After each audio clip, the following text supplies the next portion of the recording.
Este homem não tinha filhos. Gritou a sobrinha, batendo a mão na mesa do cartório. O tabelião ajeitou os óculos, olhou para o papel amarelado em suas mãos e respondeu, com a voz calma de quem sabe que vai mudar a vida de todos ali. Tinha sim, senhora, e o nome dele está bem aqui, junto com a assinatura do seu tio. Uma casa grande, cheia de parentes, vestidos de preto, uma herança que parecia certa, e um segredo guardado por 25 anos, escondido debaixo da terra vermelha de uma fazenda de café. Será que o amor proibido de um homem, escondido a vida inteira, tem o direito de vencer depois da morte? Agora deixem o seu comentário aqui embaixo e se inscrevam no canal. E me digam uma coisa, vocês já tiveram um grande amor? Agora vem comigo, que eu vou te contar essa história. Seu Anacleto era conhecido em toda a redondeza como o homem mais calado do interior. Dono de uma fazenda de café que se estendia por onde a vista alcançava, ele vivia sozinho numa casa grande demais para um homem só. Nunca se casou, nunca se soube de nenhuma mulher em sua vida. E foi assim, com essa fama de solteirão arredio, que ele envelheceu, até o dia em que seu coração parou. De repente, debaixo do pé de jabuticaba que ele mesmo plantara, quando ainda era rapaz, os empregados da fazenda o encontraram sentado no banco de madeira que ficava sob a árvore, o chapéu caído ao lado, os olhos fechados, como quem apenas descansava depois de um dia longo de trabalho. Foi assim que um homem que passara a vida inteira escondendo o que sentia, partiu em silêncio, do mesmo jeito que vivera. A notícia correu rápido pela redondeza. Em poucas horas, a casa grande já estava cheia de parentes que Anacleto mal via uma vez por ano. Dona Firmina, sua única irmã viva, chorava no batente da porta.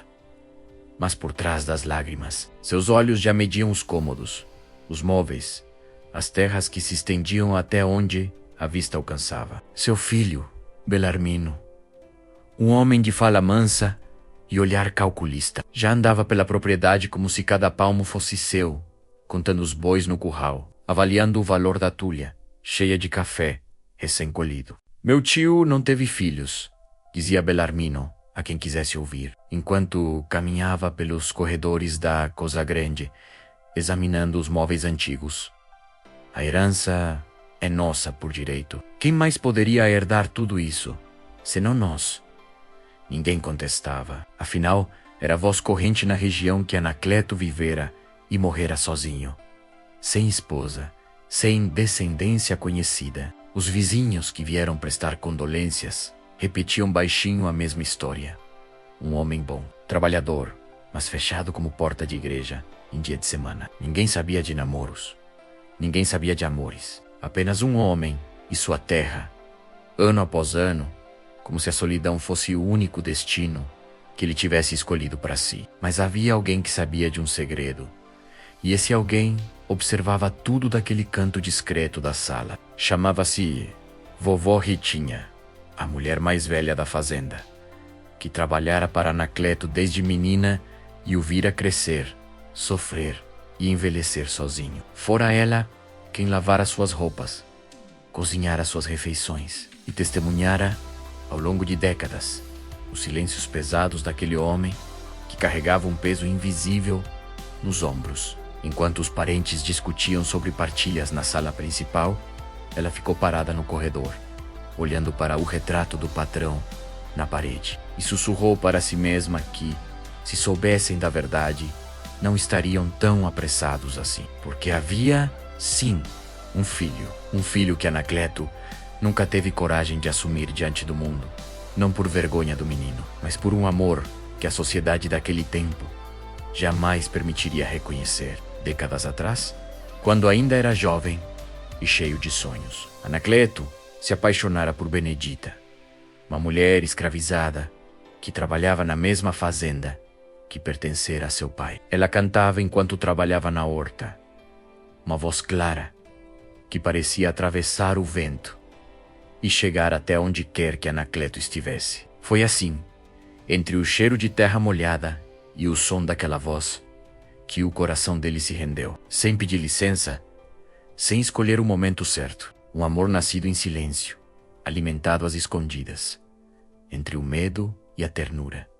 Um amor que, se descoberto, custaria a vida dela e a honra da família dele. Encontravam-se ao entardecer, perto do riacho que cortava a propriedade, onde as árvores formavam um teto verde que escondia os dois olhares que se buscavam havia semanas. Ali, longe dos olhos do mundo, Anacleto era apenas um homem apaixonado e Benedita apenas uma mulher que sonhava com um destino diferente daquele que lhe fora imposto ao nascer. Vovó Ritinha, ainda menina naquela época, foi quem, sem querer, testemunhou os primeiros encontros dos dois. Guardou o segredo por toda a vida, como quem guarda uma pedra preciosa dentro do peito, sabendo que revelar cedo demais poderia destruir tudo. Quando Benedita engravidou, Anacleto sentiu ao mesmo tempo a maior alegria e o maior desespero de sua existência. Ele a amava verdadeiramente,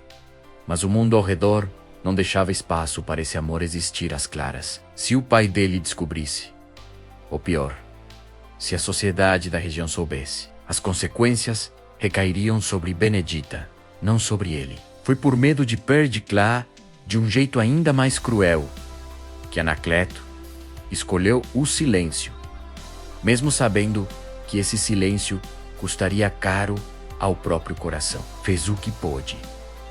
Comprou a alforria dela em segredo, usando economias que guardava havia anos, e deu-lhe uma casinha afastada, na beira da estrada que levava à vila vizinha. Sustentou o filho à distância, como quem cuida de uma flor que não pode colher, aparecendo apenas em visitas curtas, sempre com o pretexto de entregar mantimentos ou verificar a colheita de uma horta, que na verdade já não precisava de cuidados. O menino cresceu, sabendo apenas que um padrinho cuidava dele. Nunca soube que aquele homem de olhos tristes que aparecia de vez em quando, trazendo comida e remédio, era na verdade seu pai. Anacleto observava o filho brincar de longe, sem poder se aproximar como desejava, sem poder ensiná-lo a montar a cavalo ou a reconhecer as estrelas, coisas que um pai comum faria sem pensar duas vezes. Benedita morreu cedo,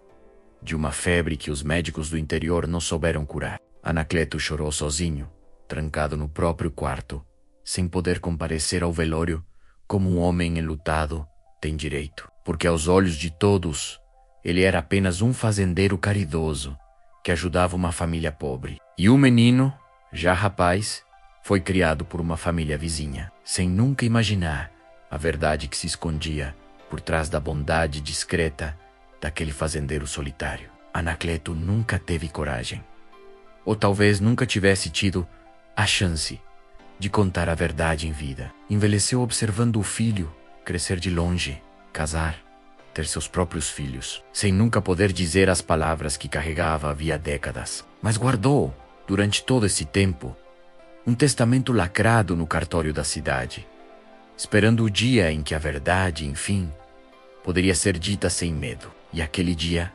havia chegado. O cartório da cidade era pequeno, com paredes de reboco, descascado, e um ventilador de teto que rangia sem parar. Um som que se misturava ao burburinho nervoso dos parentes reunidos naquela manhã. Ali se reuniram os herdeiros de Anacleto, vestidos com suas melhores roupas de luto, ansiosos para ouvir a leitura do testamento. Dona Firmina sentou-se na primeira cadeira, o lenço já pronto nas mãos. Não de tristeza, mas de expectativa. Ao lado dela, Belarmino batia o pé no chão de tábua, impaciente, verificando o relógio de bolso a cada poucos minutos. Outros parentes mais distantes também compareceram. Primos que Anacleto quase não conhecia. Sobrinhos netos que nunca haviam pisado na fazenda. Todos atraídos pela expectativa de uma fortuna que julgavam certa. A sala pequena mal comportava tanta gente. E o calor da manhã, somado à ansiedade geral, deixava o ambiente pesado. O tabelião, um homem baixo e de óculos grossos. Pigarreou antes de começar e anunciou que iriam proceder à leitura do Último Testamento e vontade de Anacleto Vieira dos Santos. Um silêncio imediato tomou conta da sala, quebrado apenas pelo rangido constante do ventilador. Ele desdobrou o papel amarelado com cuidado, como quem manuseia algo sagrado, e começou a ler em voz alta, pausadamente. Eu, Anacleto, em pleno juízo, deixo registrado que tudo o que construí em vida, terras, gado, casa e bens, não pertence a sobrinhos distantes que mal conheceram meu coração. Pertence a meu filho, fruto do único amor verdadeiro que tive na vida, a quem nunca tive coragem de chamar de filho diante do mundo, mas que sempre foi e será minha maior riqueza. Um silêncio pesado tomou conta da sala, seguido de um murmúrio geral que crescia como uma onda. Belarmino Lavantus deu um salto, o rosto vermelho de raiva, gritando que aquilo era impossível, que seu tio nunca se casara, nunca tivera filho nenhum, e que só podia ser engano ou golpe de algum aproveitador, querendo se aproveitar da situação. Dona Firmina tentou acalmar o filho, puxando-o pelo braço, mas Belarmino continuava insistindo que aquilo era uma injustiça, que a família merecia aquela herança depois de anos de convivência, mesmo que distante, com o tio. O tabelião ergueu a mão, pedindo calma, e esperou o burburinho diminuir antes de continuar a leitura. O nome de meu filho é Deodato, criado por Zacarias e Josefina, moradores da Estrada Velha do Rio. Ele nunca soube da verdade. Peço que, ao lerem estas palavras, tenham a bondade de conter-lhe o que eu nunca tive coragem de dizer, que ele foi amado, desde o primeiro instante, por um pai que temeu o mundo mais do que temeu perdê-lo. O tabelião fez uma pausa, tirou os óculos, limpou-os com um lenço e continuou lendo um trecho ainda mais pessoal. Sei que este documento vai causar dor e revolta entre os que esperavam por essa herança. Peço perdão por isso, mas não posso, mesmo depois de morto, negar mais uma vez a existência do único filho que gerei neste mundo. Que a justiça finalmente feita compense, ainda que tarde, todos os anos em que fui covarde demais para agir. Dona Firmina levou a mão à boca, incrédula, os olhos marejados. Vovó Ritinha, que assistia de um canto discreto, deixou uma lágrima escorrer. Não de surpresa, mas de alívio. Finalmente a verdade vinha à tona, depois de tantos anos guardada dentro do peito. Ene quanto, isso a quilômetros dali. Deodato, agora um homem de meia idade, pai de família, trabalhador humilde de uma pequena roça, seguia sua rotina comum, cuidando da plantação, sem imaginar que sua vida estava prestes a mudar completamente. Recebeu a notícia através de um mensageiro enviado pelo cartório, um rapaz jovem e um cavalo cansado, que entregou o bilhete lacrado e esperou, curioso, para ver a reação daquele homem simples. Deodato leu o bilhete 2 vezes, sem entender direito o que aquelas palavras formais significavam. Pediu para o mensageiro repetir de onde vinha, e o rapaz explicou que era do cartório da cidade, e que havia um assunto de herança envolvendo o falecido Anacleto Vieira dos Santos. Deve ser engano, disse a esposa, Rosalina, que o observava preocupada enquanto terminava de estender a roupa lavada no varal. Eu nunca conheci esse fazendeiro direito. Só sei que ele aparecia de vez em quando lá em casa, quando eu era menino, e trazia coisas para minha mãe. Minha mãe dizia que ele era um padrinho generoso, mas nunca contou mais do que isso. Rosalina, mais atenta, largou a roupa de lado e segurou as mãos do marido. Olhando fundo em seus olhos, perguntou baixinho: e se não fosse engano? E se aquele homem, esse tempo todo, fosse mais que um estranho generoso? Lembrou ao marido que ele mesmo, várias vezes, comentara sobre a tristeza nos olhos daquele fazendeiro, sobre como ele parecia querer dizer algo e nunca dizia. Deodato ficou em silêncio, olhando para o horizonte por onde o sol começava a se pôr, sentindo pela primeira vez que talvez sua vida inteira escondesse uma verdade que ele jamais imaginara. Naquela noite, mal conseguiu dormir, revirando na memória cada visita daquele homem calado, cada gesto de cuidado que, à época, parecia apenas caridade e que agora ganhava um peso completamente novo. No dia seguinte, decidiu atender ao chamado do cartório, mesmo contra a vontade de alguns vizinhos que desconfiavam de armadilhas. Rosalina insistiu para que ele fosse, dizendo que merecia, no mínimo, ouvir a verdade com as próprias palavras dela, guardadas dentro dele há tanto tempo, sem explicação. Dias depois, Deodato foi convocado a comparecer à fazenda para conhecer, enfim, a verdade completa sobre sua origem. A viagem até lá foi longa, feita em uma carroça emprestada por um vizinho. E durante todo o caminho, ele revirava perguntas na cabeça, sem conseguir organizar os pensamentos. Ao chegar, foi recebido com desconfiança pelos parentes de Anacleto. Olhares atravessados, sussurros pelos cantos. Belarmino, ao vê-lo descer da carroça com roupas simples e mãos calejadas de trabalho, torceu o nariz e comentou, em voz baixa mas audível, que aquele homem não tinha cara de herdeiro de fazenda nenhuma. Mas foi vovó Ritinha quem o acolheu primeiro, saindo apressada da Cosa Grande, assim que soube da chegada dele. Tomando suas mãos calejadas nas dela, os olhos marejados de uma emoção que vinha se acumulando havia décadas. Deodato, meu filho, disse ela, com a voz embargada, quase sem conseguir terminar a frase. Eu conheci sua mãe, uma mulher linda, de coração enorme. E conheci o amor que ela e seu Anacleto tiveram, escondido do mundo inteiro, porque o mundo não deixava esse amor respirar. Ela o convidou para se sentar à sombra da árvore onde Anacleto costumava descansar. E ali, devagar, foi contando tudo.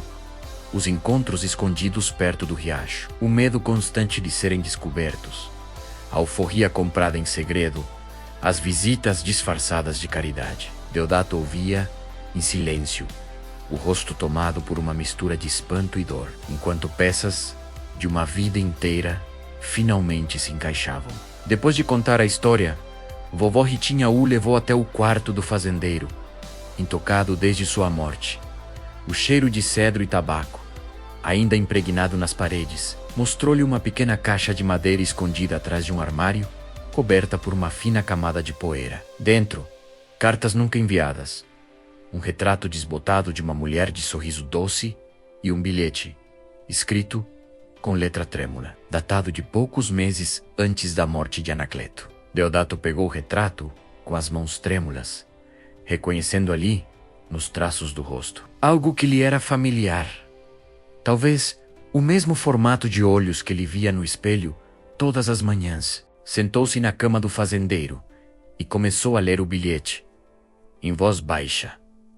Meu filho, se um dia estas palavras chegarem até você, saiba que cada gesto de bondade que recebeu em silêncio, cada remédio, cada saco de farinha, deixado à sua porta, vinha de um pai que não teve coragem de abrócolo em praça pública, mas que o amou todos os dias da própria vida.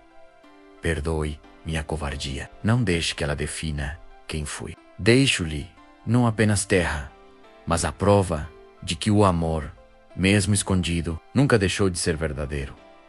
O bilhete continuava, em outro trecho. Lembro de cada aniversário seu que assisti de longe, escondido atrás da cerca, sem poder me aproximar. Lembro-me da primeira vez que você montou a cavalo sozinho, e de como quase gritei de orgulho, mas me contive, como sempre me contive. Se pudesse voltar no tempo, talvez tivesse coragem de agir diferente, mas não posso voltar. Só posso, agora, tarde demais, dizer a verdade.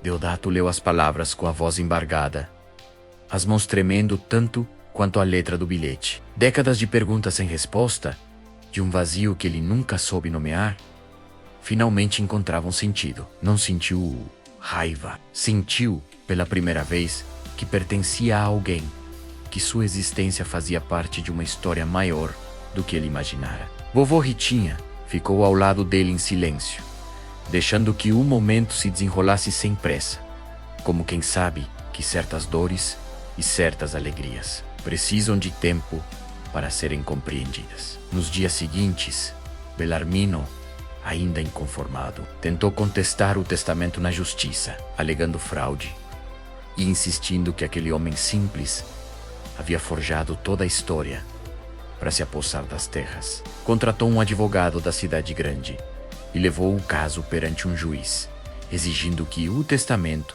fosse anulado, mas as provas eram claras.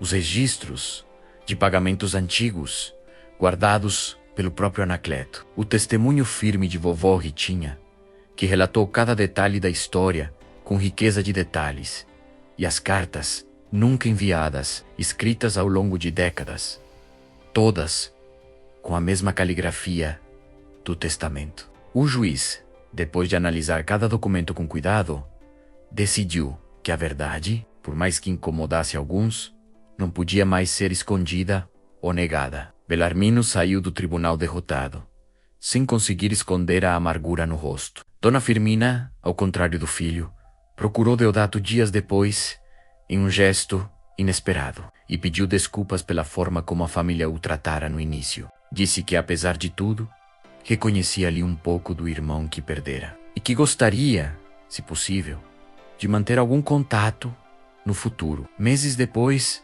Deodato assumiu a fazenda, não com orgulho de riqueza, mas com o peso doce de honrar a memória de um pai que amara de longe a vida inteira. Trouxe Rosalina e os filhos para morar na casa grande, e aos poucos foi aprendendo a cuidar da terra, que, sem saber, já fazia parte de sua história desde o nascimento. Ele batizou o pé de jabuticaba, onde Anacleto morrera com uma pequena placa de madeira, entalhada por ele mesmo, nas noites em que não conseguia dormir, onde mandou gravar apenas uma frase: "Aqui descansou um homem que amou em silêncio, mas que nunca deixou de amar." E vovó Ritinha, já bem idosa, sentava muitas tardes debaixo daquela árvore, ao lado do filho que finalmente encontrara seu lugar, contando histórias sobre a mulher de sorriso doce e o fazendeiro calado, que a amara mais do que qualquer palavra jamais poderia expressar. Os netos de Deodato cresceram ouvindo essas histórias, aprendendo desde cedo que o amor verdadeiro, mesmo quando o mundo tenta calar, encontra um jeito de atravessar o tempo. Essa história nos faz pensar sobre quantos amores verdadeiros o mundo já sufocou por medo, por preconceito, por convenções que nada tinham a ver com o que realmente importa: o sentimento humano. Anacleto não foi um homem covarde, foi um homem que amou dentro dos limites que lhe foram impostos, e que mesmo tarde encontrou coragem para deixar a verdade vencer. Quantas famílias escondem histórias parecidas? Quantos filhos crescem sem saber o quanto foram amados, porque o amor que os gerou não coube nas regras do seu tempo? E quantas vezes a verdade, mesmo demorando décadas para aparecer, ainda assim chega a tempo de curar alguma coisa? Fica a lição: o amor verdadeiro, mesmo guardado em silêncio, mesmo adiado por uma vida inteira, sempre encontra um jeito de vir à tona, nem que seja através de um papel amarelado, lido em voz alta, décadas depois. E fica também um lembrete de que a coragem de dizer a verdade, mesmo tardia, vale mais do que todo o silêncio acumulado ao longo dos anos. Se essa história tocou seu coração, deixa aqui nos comentários o que você sentiu. E não esqueça de se inscrever no canal para não perder as próximas histórias, porque aqui, toda semana, tem uma nova história de vida, amor e superação esperando por você.